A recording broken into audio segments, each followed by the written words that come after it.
तो कहानी की शुरुआत होती है और हम एक लड़की यूटू से मिलते हैं जो कि एक ऐसा लड़का है जिसके पास कोई एबिलिटी ही नहीं है, जबकि इस दुनिया में हर इंसान के पास सुपर पावर्स है। इस वजह से यूटू के फादर उसके ऊपर एक एक्सपेरिमेंट करने का डिसाइड करते हैं, जिससे उसे एसएस रैंक की पावर्स मिल जाती है। पर एक्सपेरिमेंट की वजह से यूटू की सारी मेमोरी चली जाती है।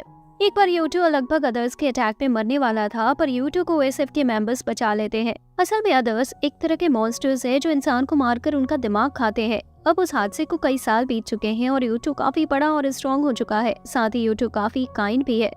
यूटू सिर्फ ओएसएफ में ज्वाइन होना चाहता था जिससे वो दूसरों की मदद कर सके, जिसके लिए यूटू काफी मेहनत करता है और कुछ टाइम बाद ओएसएफ में ज्वाइन भी हो जाता है, जिसकी वजह से हर जगह सिर्फ यूटू का ही नाम था। पर उसकी मेहनत की वजह से नहीं, बल्कि यूटू और आगी फैमिली से है, जो कि काफी फेमस फैमिली है। और साथ ही यूटू के फादर सिटी के प्रेसिडेंट भी है, जिसकी वजह से सभी को लग रहा था कि उन्होंने अपनी पावर का यूज किया होगा यूटू को ओएसएफ में ज्वाइन कराने के लिए। अपने फर्स्ट डे पर यूटू नागी से मिलता है और अपनी बचपन की दोस्त हिनाबी से भी मिलता है। असल में इन्हें साथ में एक मिशन के लिए अपॉइंट किया गया था, जिसके बाद सभी अपने बाकी के मेंबर से मिलते हैं। उनकी टीम का लीडर एक लड़का है जिसका नाम सीटो है, पर फिर सभी अपना नाम और अपनी एबिलिटी बताते हैं। सबसे पहले एक लड़की अपना नाम कुजुमी बताती है, जिसके पास सी रैंक की एबिलिटी थी, और केजोरो जिसके पास बी रैंक की इनविजिबल होने की एबिलिटी है, नागी जिसके पास सी रैंक एयर कैनेसिस है, और हिनाबे जिसके पास पैरोकिनेसिक है, और आखिर में यूटो साइकोकाइनेसिस है, यानी यूटो बिना किसी चीज को छुए उसे हिला सकता है। तभी वहाँ अलार्म बजने लगता है क्योंकि टाउन पर मॉन्स्टर्स ने अटैक किया था। यूटो को रोककर उसके सीनियर्स को देखने को कहा जाता है। यूटो ऐसा ही कर रहा होता है, पर तभी वो एक लड़की को मदद के लिए चिल्लाता हुआ देखता है क्योंकि उसकी मदर मॉन्स्टर में बदल चुकी थी। यूटो को फाइट में न जाने के ऑर्डर्स थे, लेकिन वो किसी को उस मुश्किल में नहीं देख सकता था जिसे कई साल पहले वो बचा था, इसीलिए उस बच्ची को बचाने पहुंच जाता है। फिर यूटो ट्रांसफॉर्म होता है और मॉन्स्टर से फाइट करने के लिए तैयार हो जाता है। हालांकि यूटो अभी इतना स्ट्रॉन्ग नहीं था, पर फिर भी वो उस मॉन्स्टर को पीछे कर देता है और उस बच्ची को लेकर वहां से भागने लगता है। पर वो मॉन्स्टर यूटो को पीछे आने लगता है। यूटो अपनी पावर से उसे पीछे करने की कोशिश करता है, पर यूटो अभी इतना स्ट्रॉन्ग नहीं है, इसलिए वो अपनी स्वॉर्ड निकाल लेता है। पर तभी एक पत्थर पर पैर लगने की वजह से यूटो जमीन पर गिर जाता है। हालांकि तभी यूटो की हेल्प करने एक लड़की कैसन आ जाती है, और कैसन के पास भी यूटो जैसी ही पावर्स थी, जिससे वो मॉन्स्टर्स को पकड़ लेती है। और तभी यूटो एक बड़ा कचरे का डब्बा मॉन्स्टर पर गिरा देता है, जिससे मॉन्स्टर मर जाता है।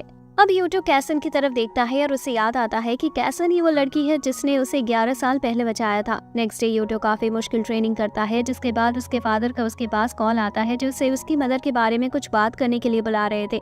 यूटो की मदर की डेथ हो गई थी जब यूटो काफी छोटा था। पर पहले यूटो अपनी टीम के साथ कुछ मॉन्स्टर्स से फाइट करने जाता है जो टनल से सिटी में आने की कोशिश कर रहे हैं, लेकिन वो मॉन्स्टर्स काफी ज्यादा थे और काफी स्ट्रॉन्ग भी, जिसकी वजह से यूटो की पूरी टीम को वहां से भागना पड़ता है। कुछ देर बाद वो सभी एक सेफ जगह पर पहुंच जाते हैं, लेकिन तभी कैसन की सिस्टर नियोमी कैसन को धक्का देकर उसे स्नाइपर की गोली से बचाती है, पर वो गोली नियोमी को लग जाती है, जिसकी वजह से उसकी पावर्स उसके कंट्रोल से बाहर जाने लगती है और वो एक मॉन्स्टर में बदल जाती है। नियोमी सभी लोगों पर अटैक करने लगती है। फिर यूटो बीच में आता है और नियोमी पर अपनी स्वॉर्ड से अटैक करने लगता है। तभी कैसन वहां जाती है और अपनी मॉन्स्टर सिस्टर के सामने खड़ी हो जाती है, पर तभी नियोमी वहां से गायब हो जाती है। और फिर कैरन वहां आता है, जो कि 2nd रेजिमेंट का कमांडर है। वो वहां आता है और सभी से जो अभी हुआ उसे सीक्रेट रखने की कहता है, और बताता है कि वो सभी को कह देगा कि नियोमी की मिशन में मौत हो गई। कुछ देर बाद कैसन यूटो को बताती है कि उसका बड़ा भाई साइरन की वजह से उसकी सिस्टर मॉन्स्टर में बदली, पर तभी बहुत सारे मॉन्स्टर्स वापस अटैक कर देते हैं उनसे फाइट करने के लिए। कैरन 2 टीम्स के साथ जाने लगता है। जाते हुए यूटो नागी से बात करता है क्योंकि वो मॉन्स्टर्स को देखकर काफी ज्यादा डर गया था और इस वजह से नागी को हॉस्पिटल भी ले जाना पड़ा था। नागी बताता है कि उसके साथ पास्ट में काफी बुरी घटना घटी थी, तभी उनके सारे कम्युनिकेशन सिस्टम खराब होने लगते हैं और तभी दूसरे ओएसएफ के मेंबर उन्हें घेर लेते हैं। फिर वो दूसरे ओएसएफ के लोग उन्हें बताते हैं कि उन लोगों पर इल्जाम है कि वो इंसानों पर एक्सपेरिमेंट कर रहे हैं। तभी कैरन की छोटी बहन लुका वहाँ आती है और उन्हें भागने के लिए कहती है, पर तभी वहाँ कैरन भी आ जाता है और लुका को मारकर दूर गिरा देता है। फिर कैरन अपनी फाइटिंग फॉर्म में आ जाता है और अपनी एसएस रैंक की पावर ब्रेन ईथर की मदद से सभी लोगों को एक साथ हरा देता है। असल में कैरन किसी भी इंसान की पावर को कॉपी करके यूज कर सकता था। यूटो कैसन को बचाने की कोशिश करता है और तभी इसका दोस्त नागी उसके ऊपर अटैक करता है। असल में नागी का किसी ने ब्रेन वॉश कर दिया है जब वो इलाज के लिए हॉस्पिटल गया था। यूटो कुछ पत्थर की मदद से अपने आप को और कैसन को प्रोटेक्ट करने लगता है। यूटो नागी से बात करके उसे रोकने की कोशिश करता है, फिर भी नागी नहीं रुकता और अपनी पावर की मदद से एक बड़ा टॉर्नेडो बना देता है। पर तभी यूटो की मदद के लिए सीटो, जो कि उनकी टीम का कैप्टन है, वो वहाँ आ जाता है और अपनी पावर से नागी का टॉर्नेडो खत्म कर देता है और इलेक्ट्रिसिटी से नागी को बेहोश कर देता है और खुद भी बेहोश हो जाता है।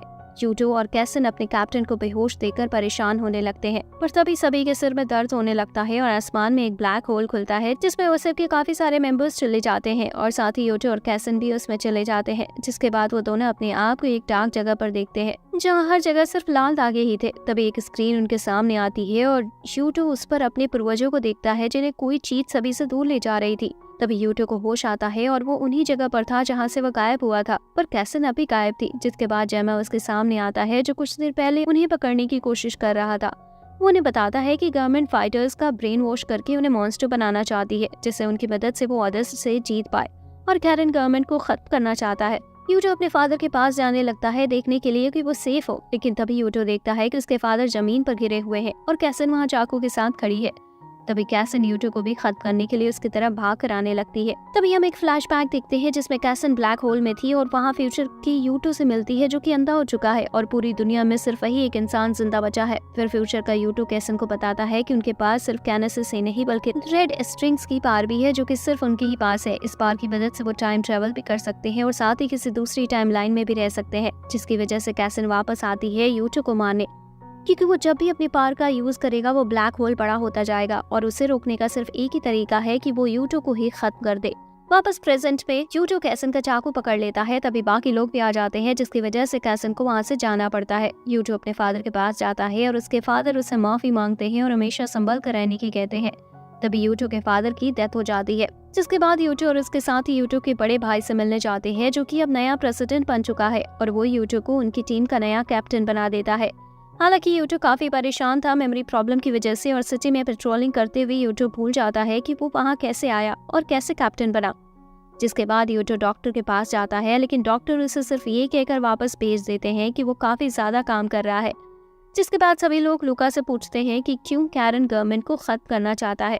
लुका बताती है कि कैरन एक लड़की से प्यार करता था जिसे गवर्नमेंट ने मॉन्स्टर में बदलवा कर मरवा दिया और इस वजह से अब कैरन पास्ट में जाना चाहता है और उसे बचाना चाहता है। कुछ देर बाद यूटो को स्ट्रेस की मेडिसिन दी जाती है जो वो भूल गया था और हम देखते हैं कि वो मेडिसिन बिल्कुल उस बुलेट की तरह दिख रही थी जो नियोमी के लगने के बाद वो मॉन्स्टर में बदल गई थी।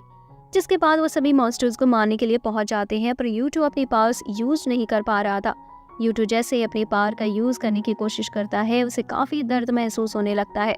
इस वजह से यूटो वो मेडिसिन पी लेता है और अपनी पावर का यूज करके एक बार में ही सभी मॉन्स्टर्स को मार देता है। लेकिन यूटो को नहीं पता था कि वो अपनी पावर यूज करके ब्लैक होल को भी बड़ा करता जा रहा है। फिर यूटो और उसके साथ ही कुछ ट्रक्स का पीछा करते हैं और उन्हें पता चलता है कि उनमें इंसानों के दिमाग रखे हैं और साथ ही यूटो की मेडिसिन भी उन्हीं दिमाग से बनती थी। तभी यूटो को अपनी खोई हुई मेमोरी थोड़ी थोड़ी याद आने लगती है। फिर सभी वहाँ से जाने लगते हैं। तभी उन्हें कैसन मिलती है। यूटो उनसे पूछने लगता है कि उसने ऐसा क्या किया। कैसन बताती है कि नियोमी अभी अपनी मॉन्स्टर फॉर्म में जिंदा है और उसे वो मेडिसिन चाहिए जिससे उसकी इंसानियत जिंदा रह पाएगी। ये सुनकर यूटो को पूरी तरह से विश्वास हो जाता है कि कैसन ने ही उसके फादर को मारा है। फिर यूटो और कैसन फाइट करने लगते हैं। कैसन अपनी पावर से यूटो पर काफी सारे अटैक करती है, पर यूटो उसके सभी अटैक को रोक लेता है। लेकिन फिर कैसन एक पिलर यूटो की तरफ फेंक देती है। यूटो उसे बचने की कोशिश तो करता है, लेकिन फिर भी वो नीचे गिर जाता है। तब यूटो के साथ ही उसे वहां से टेलीपोर्ट करके ले जाते हैं। फिर मेजर फ्यूबी सभी को नागी की मेमोरी वापस लाने का टास्क देते हैं, पर कुछ देर में नागी उनके ऊपर अटैक कर देता है और सभी को ब्लेड से मारने की कोशिश करने लगता है। हालांकि कोई भी नागी को मारना नहीं चाहता था, इसलिए सभी सिर्फ बच रहे थे। यूटो अपनी एबिलिटी यूज करने की कोशिश करता है, लेकिन तभी बेहोश हो जाता है। नागी यूटो को मारने की कहने लगता है और उन सभी को धोखेबाज बुलाता है। फिर नागी सभी को पकड़कर अपने साथ ले जाता है। जब सभी को होश आता है तो वो सभी अपने आप को एक रूम में देखते हैं, जहाँ एक साइंटिस्ट आता है और यूटो को बताता है कि वो उसे जानता है और उसने 17 बार उसके ऊपर एक्सपेरिमेंट भी किया था, वो भी 11 साल पहले जब यूटो काफी छोटा था। लेकिन यूटो के पास की वजह से उसकी मेमोरी चली गई और अब यूटो के पास काफी खास एबिलिटी आ गई है जिसकी मदद से वो लोग काफी कुछ कर सकते हैं। पर तभी मेजर फ्यूबी वहाँ आ जाते हैं और सभी को बचाकर ले जाने लगते हैं। जैसे ही वो सभी बाहर आते हैं और देखते हैं कि यूटो के भाई ने यूटो को एक देशद्रोही घोषित कर दिया है और बताया है कि यूटो दुश्मनों से मिला हुआ है और उसने उन्हें इन्फॉर्मेशन भी दी है। तभी वहाँ कैरन आ जाता है यूटो को अपनी साइड करने, लेकिन यूटो उसे मना कर देता है। फिर कैरन यूटो को खुद से सिटी जाने को कहता है क्योंकि वो लोग एक वांटेड क्रिमिनल को अपनी सिटी में आसानी से रख लेंगे। फिर यूटो और उसके दोस्त नई सिटी के लिए निकल जाते हैं। रास्ते में उन्हें कुछ लोग मिलते हैं और वो सभी भी उनके साथ जाने लगते हैं। फिर वो सभी एक रूम में जाते हैं जहाँ यूटो को एक बुक पर हाथ रखने को कहा जाता है, जिससे उन्हें हिस्ट्री के बारे में पता चल पाएगा। यूटो जैसे ही हाथ रखता है तभी काइके का होलोग्राम उनके सामने आता है। काइके उन्हें बताती है कि वो असल में एक क्लोन है और उसे टोत्सु ने बनाया है। फिर काइके बताती है कि 3000 साल पहले अर्थ इंसानों के लायक नहीं बची थी, जिसकी वजह से लोगों को चांद पर जाकर रहना पड़ा।